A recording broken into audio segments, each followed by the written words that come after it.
This is Algebra 2, Lesson 81 on page 335. All right, so we're going back to complex numbers and real numbers. But I want to make sure we understand what proper form is when we're writing numbers. All right, proper form begins with rational. Then what comes next? Irrational. So plus or minus, irrational. And what comes next? Complex, which is I. So rational is anything that can be written as a ratio. It can be 5. It can be 5 halves. Anything that can be written as a ratio. Irrational would be the square root of 5. And then I would come last. So there was one on the test where you had a rational and a real, and a rational and a irrational. And many of you wrote it in this form. All right, rational goes first, okay? All right, so we can clear that up, right? All right. That is the first part of this lesson, is how we write complex numbers. All right, but I included rational in there. So what are the products of complex conjugates? Okay, a complex conjugate would be 6 plus 5i. What would its conjugate be? 6 minus 5i. Yes, 6 minus 5i. The product of complex conjugates is a rational number. But anytime we solve for x in a quadratic formula, you oftentimes get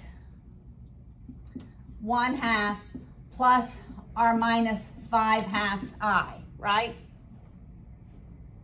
When we're using the quadratic formula, right?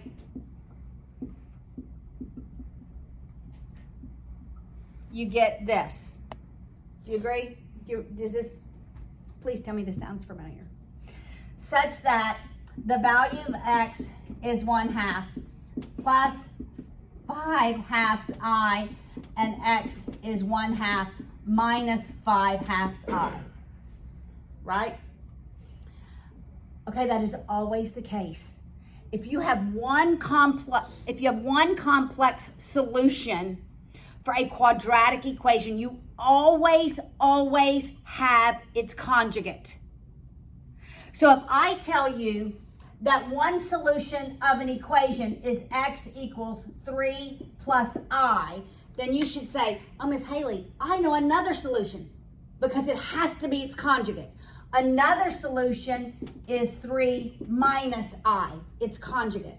So anytime a quadratic has a complex solution, and if I only gave you one, then you should be able to say, oh, I know another one. It's the conjugate. Make sense? So if I told you, all right, I know one solution to this quadratic equation is, then what's the other one? Right, because complex conjugate solutions always come in conjugate pairs. Always. 100% of the time. All right, so when we have conjugates, the result of the product is always a rational number. So we're going to multiply these complex conjugates. So when I have conjugates, how do I multiply? Just the first, just the last, because what happens to the middle one? It eliminates. That's right. So 6 times 6, 5i times negative 5i. Right, because I squared is?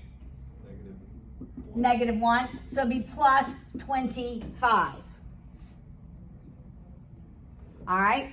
See how we end up with a rational number? What is that? 61. You always end up with a rational number when you multiply complex conjugates.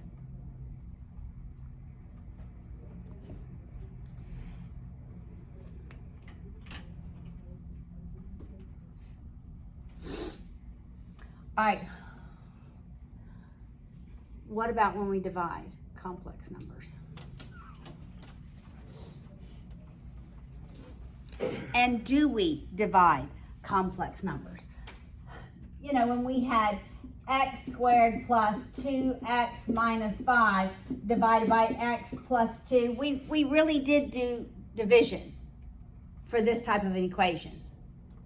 But when we have complex conjugates, we treat it almost like we treat fractions. We don't divide complex conjugates.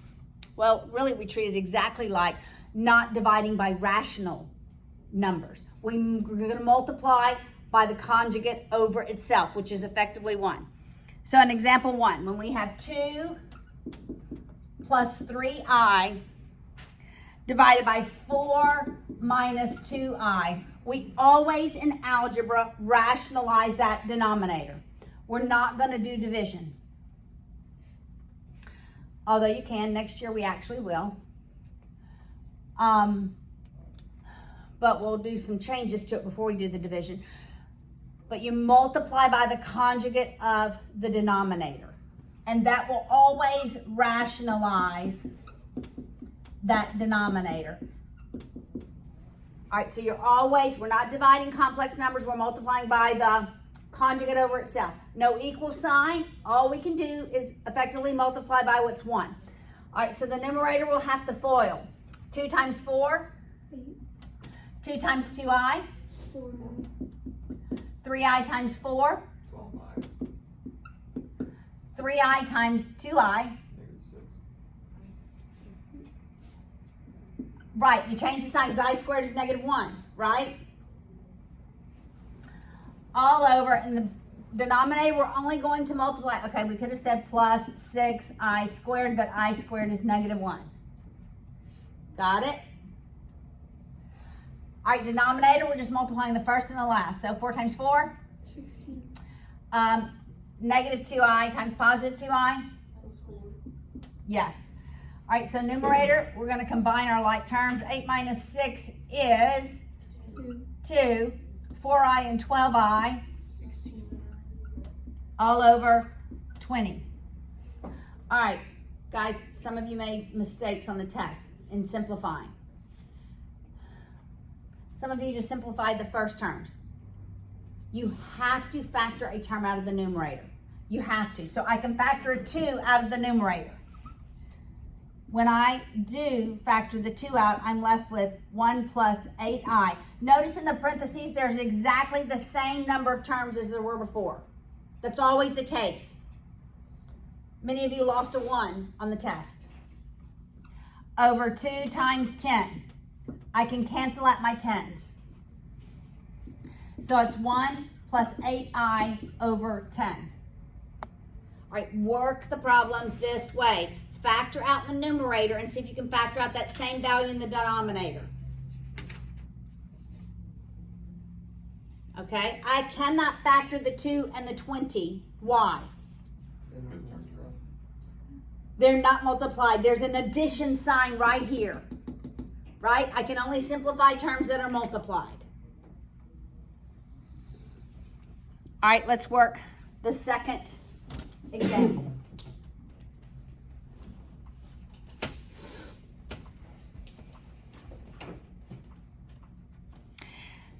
Actually, I'm going to go back. What was that answer?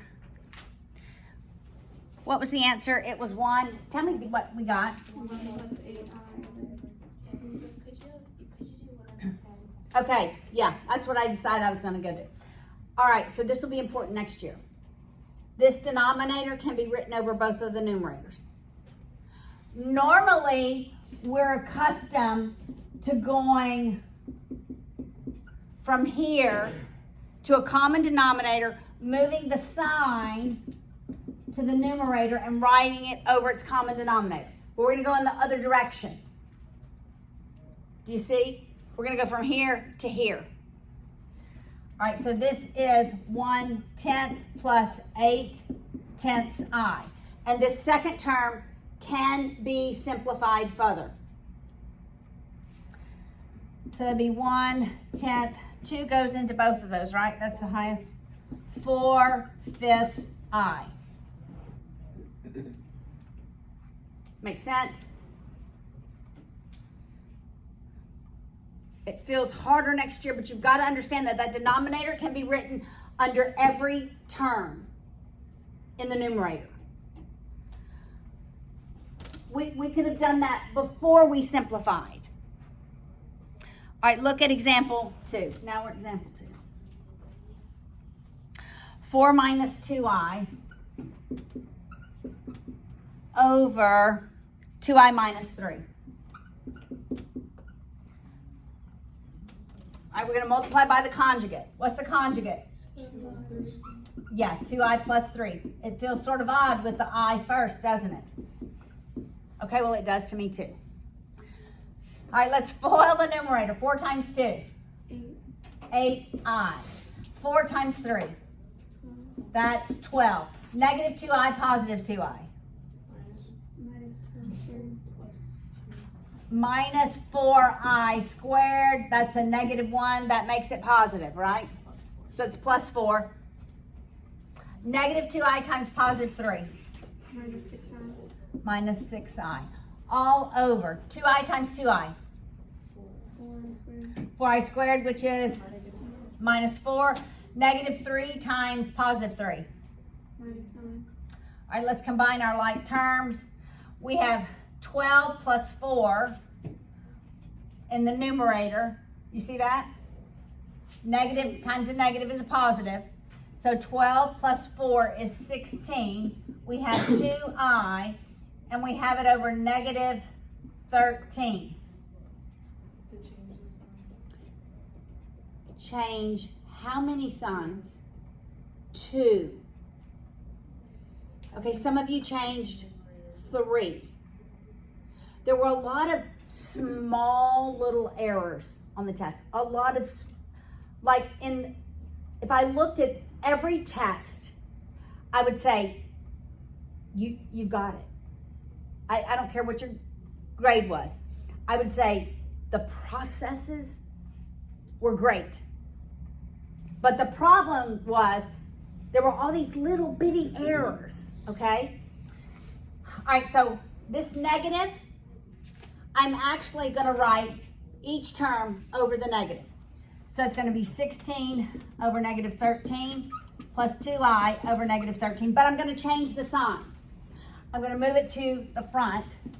Negative 16 thirteenths minus 2 thirteenths. And I'm going to write the I here as opposed to in the numerator. I is typically not written in the fraction. It's written beside the fraction. And guys, I say this because one day you have to enter this stuff on a computer as your answer. That's why I say this. All right?